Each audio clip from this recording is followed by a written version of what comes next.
come get some. Huh?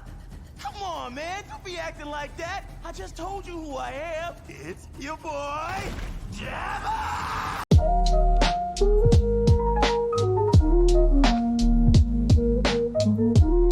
Black characters are on the rise right now, and actually have been for the past few decades. The representation of people of color has seen strides in many media forms throughout various cultures in present time, most recently in animated TV shows or anime, where characters who are not only black but undeniably so has caused an increasing rise in interest towards the black form. Artists on social media who, while not being black themselves, have indicated a desire to incorporate more black representation into their works. It's a stunning cultural movement that seems to have gotten more and more artists to ask, how do I draw black characters? How do I properly depict black hair? How do I draw black features?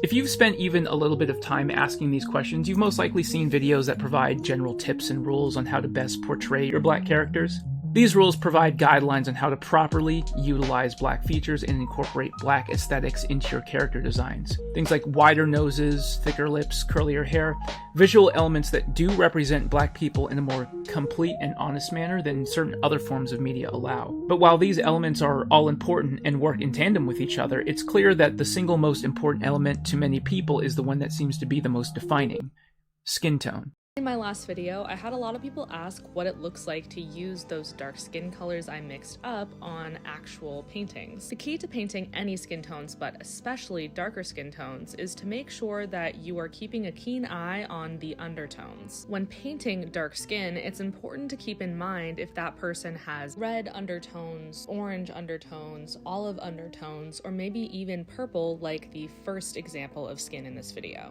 Skin tone is a very important bridge to cross. Understanding that black skin is oftentimes not a flat, rigid brown, and very often has warmer underlying hues associated with it, of course. Portraying black people as simply brown, as though the skin itself cannot dynamically change and interact with light or shadows, is, of course, very wrong. And yet,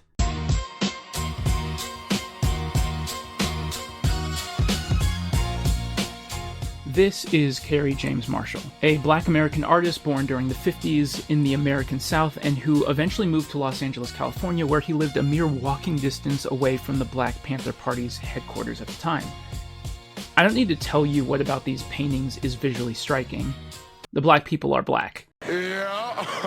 Except in real life, black people aren't actually black. Not really. The sheer variety of skin color and value differences between African Americans is a staggering range of dark and light-skinned people that each have their own shade. But this difference in color, in individual uniqueness, is very often not displayed in Marshall's works. Rather, he keeps their skin very, very dark. An inky, sometimes pitch blackness that is only rarely broken up by desaturated blues or grays to detail the highlights of the face, if there are any. One such painting, which is possibly one of Marshall's most known works, is titled A Portrait of the Artist as a Shadow of His Former Self. This image was painted in 1980 and has continuously shown up in hip-hop or black-related media, even directly inspiring album covers from both Frank Ocean and 21 Savage.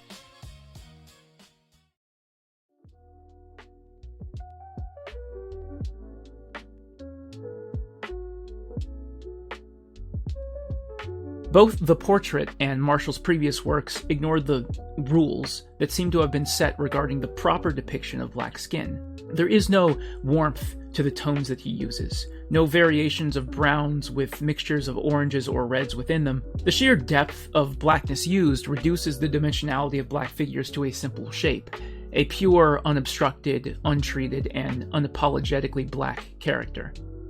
But this cannot and should not be the blueprint for those who are interested in making black characters, and the reason is simple. In an article by BBC entitled More Than Meets the Eye, we get a glimpse at Marshall's motivation for this choice in his works.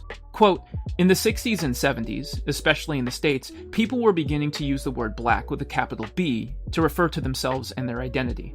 At that point, Marshall decided to make figures that were also black, literally.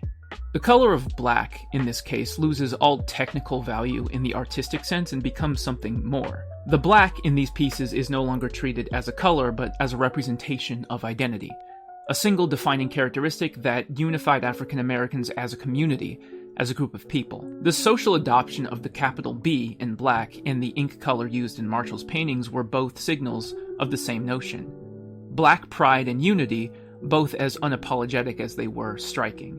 Thus, this blueprint is somewhat inaccessible to those who do not exist within the culture. For clarity, this is not meant to dissuade anyone from adopting further interest in creating black characters, but it is meant to contextualize why artworks like these are not simply black in design, but black in culture. The identity and culture of the artist itself is what provides the depth of value to the paintings. It is important to note, however, that in his later works, Marshall did begin to shift his process. That said, Marshall's approach to painting black figures has kept evolving. In A Portrait of the Artist as a Shadow of His Former Self, 1980, the figure's blackness is depicted as one-dimensional, the only defining facial features being the whites of his eyes and his wide, toothy grin. But he has since added increasing visual richness to the jet black skin.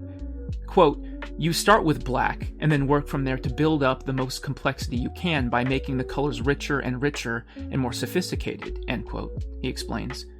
Quote, "Over time you end up not with the flat cipher, but with the figure that's fully dimensional," end quote. Fully dimensional. Quite a contrast to his earlier works, where flatness and rigidity were cornerstones of the pieces.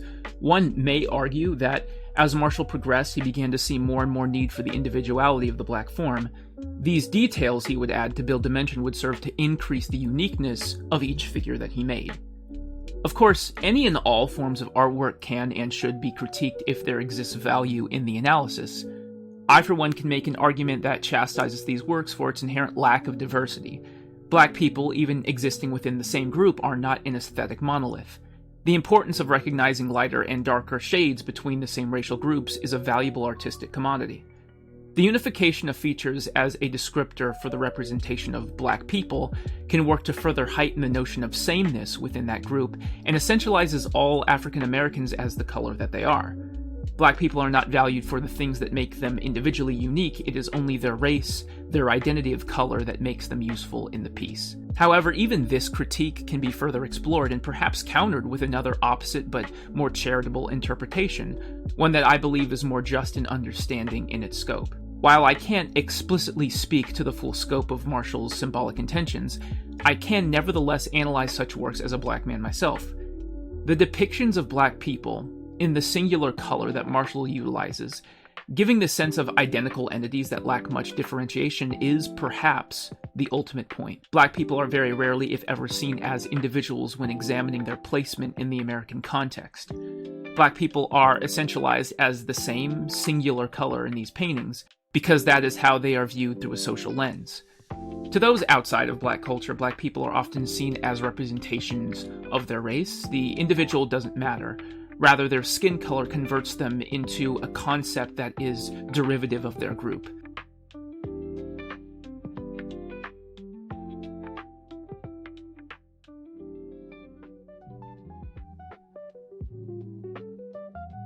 I say this because, as black characters become more and more prominent, considering the interaction of identity with race is one that I find interesting and important. That's not to say that black characters must be created with an intention for their racial identity to be their primary focus, but for the very consideration of the black aesthetic to be done with tact and respect, I hope. Following the quote-unquote rules of creation for a black character obviously needn't be followed with blind adherence, but rather with an understanding of how these features work as a product of a culture that has historically not seen much representation. I hope in the future there are unique black characters that can be brought to the forefront, characters that can break molds, reshape expectations, and redefine aesthetic constraints, all while giving respectful nods to the group such motivations stem from. That's all. Thanks for watching.